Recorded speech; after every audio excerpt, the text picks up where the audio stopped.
Balayya Gopichand Malineni కాంబోలో cinema ఎలా ఉంటుందో వీరసింహారెడ్డితో చూపించారు.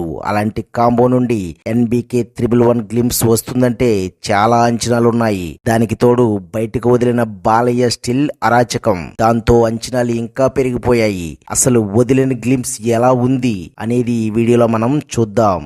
ఎన్బీకే 111 కథ 1993లో జరుగుతుందని చూపిస్తూ బాలయ్యని కొత్తగా ప్రజెంట్ చేశారు. Happy birthday the king of chaos అని కూడా చూపారు. బాలయ్య యాక్షన్ అంటేనే అరాచకం, అలాంటిది అరాచకానికి రాజంటే ఎలా ఉంటుందో చూసుకోండి అని ఇంటివ్వడమే కాకుండా బాలయ్య సిగరెట్ కాలుస్తూ కనుబొమ్మలు ఎగరేసే ఒక క్లోజ్ షాట్ ద్వారా చూపించే ప్రయత్నం కూడా చేశారు. ఈ షాట్ ఫ్యాన్స్ కి పూనకాలు తెప్పించేలా ఉంది. నాకు తెలిసి ఫ్యాన్స్ కి షాట్ ఇచ్చిన కిక్ కొంచెం ఎక్కువగానే ఉంటుంది అనడంలో సందేహం లేదు. ఎవరైనా ఫ్యాన్స్ కాదంటే కామెంట్ చేయండి.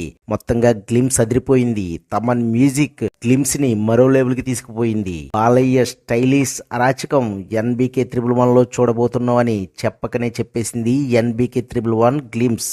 చూద్దాం బాలయ్య ఎన్బీకే 111 లో చేసే అరాచకం ఎలా ఉండబోతుందో. ఈ వీడియో మీకు నచ్చినట్లయితే లైక్ చేయండి, షేర్ చేయండి, ఛానల్ ని సబ్స్క్రైబ్ చేయండి. టైం ఉంటే కామెంట్ చేయండి. వినండి ఛానల్ ని సపోర్ట్ చేయండి. Thank you.